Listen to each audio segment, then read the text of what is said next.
Hello and welcome to Speak Up, the place where we use the power of storytelling to explore life's biggest questions, all while helping you master the English language. I'm your host, David. Today, I want to ask you a question. It's a simple one, but the answer might be complicated. When was the last time you truly felt at peace? I mean a deep, cellular quiet, where the to-do lists in your mind stop buzzing, the constant hum of anxiety fades, and you were just present? For many of us, that feeling is a distant memory, a luxury we believe we can't afford in our busy lives. What if I told you that the most powerful, scientifically backed remedy for this modern malaise isn't found in a pharmacy, but right outside your door? Today's story is about a young woman who discovered that the greatest prescription for healing was written not on a pad of paper, but in the very roots of the natural world. Our story begins with Anya. Picture her.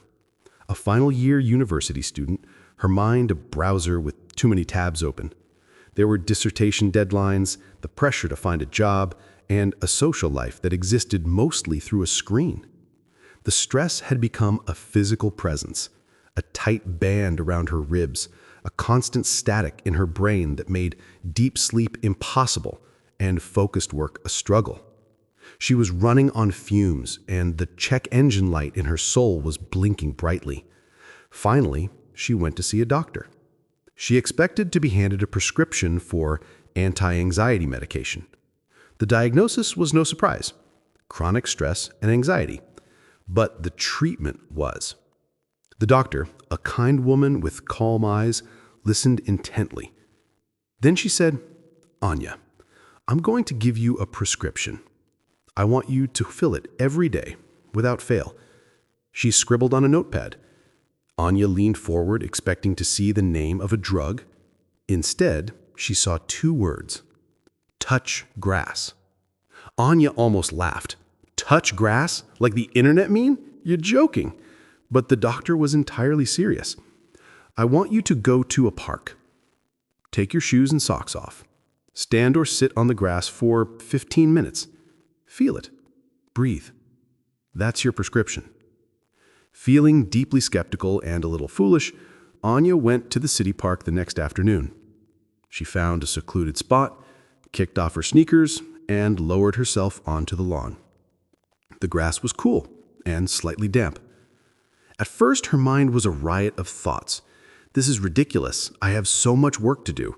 Is that person staring at me? But she forced herself to stay. She closed her eyes and focused on the sensations. The individual blades of grass tickling her soles, the solid, reassuring earth beneath her. She listened to the sound of the wind weaving through the leaves above, a sound so much more complex and soothing than any white noise machine. She noticed the scent of damp soil after a recent rain. And then, about 5 minutes in, something shifted. The tight band around her chest began to loosen. The frantic thoughts slowed their frantic dance. A profound sense of calm, one she hadn't felt in years, washed over her. It wasn't a dramatic, life-altering flash. It was a gentle, quiet settling. For 15 minutes, she wasn't a stressed student. She was just a part of the landscape. It was, as she later described it, magical. This first success gave her the courage to enroll in a short course on nature and well-being. There, she learned that what she experienced wasn't just in her head. It was in her entire biology. She learned the vocabulary of healing that nature provides. Her professor introduced the Japanese practice of Shinrin-yoku, or forest bathing. This isn't about hiking or exercise. It's about immersion. It's about being present in the forest, engaging all your senses to bathe in the atmosphere. Anya tried it.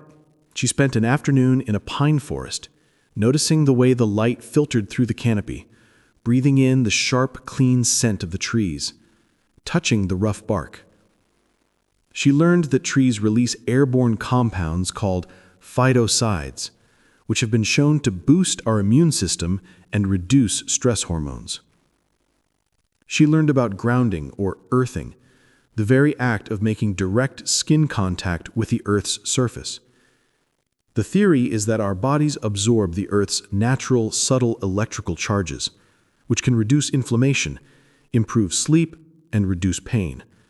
Her simple act of touching grass was in fact a powerful bioelectrical reset. She learned about the importance of sensory walks, where the goal isn't distance or speed, but awareness. She'd walk slowly, without her phone, and consciously note 5 things she could see, 4 things she could hear, 3 things she could touch, 2 things she could smell, and 1 thing she could taste in the air. This practice pulled her out of her anxious thoughts and anchored her firmly in the present moment. Anya's journey of healing was built on these small daily prescriptions. She started waking up 15 minutes earlier to drink her tea in the morning sun, syncing her circadian rhythm. She replaced scrolling through her phone in the cafeteria with eating her lunch on a park bench. Her dose wasn't always long. Sometimes it was just 5 minutes of leaning against an old oak tree on campus, feeling its steadfast strength. The scientific evidence for what Anya experienced is overwhelming. A major 2023 review in The Lancet of 92 studies found that nature prescriptions can significantly lower blood pressure, reduce the risk of heart disease, lessen chronic pain, and decrease symptoms of depression and anxiety. Nature doesn't just make us feel better, it actively makes us healthier. One of the most beautiful concepts Anya discovered was the difference between 2 types of happiness. Her professor explained that nature provides eudaimonic happiness. This isn't the temporary fleeting joy of buying something new or eating a sweet treat. That's hedonic happiness. Eudaimonic happiness is a deep, profound sense of meaning, purpose, and connection to something larger than oneself. It's the feeling of awe you get watching a sunset, the peace you feel listening to waves crash, the wonder of seeing a star-filled sky. This is the long-lasting happiness that truly nourishes the human spirit. Anya's journey of healing doesn't end with a dramatic cure.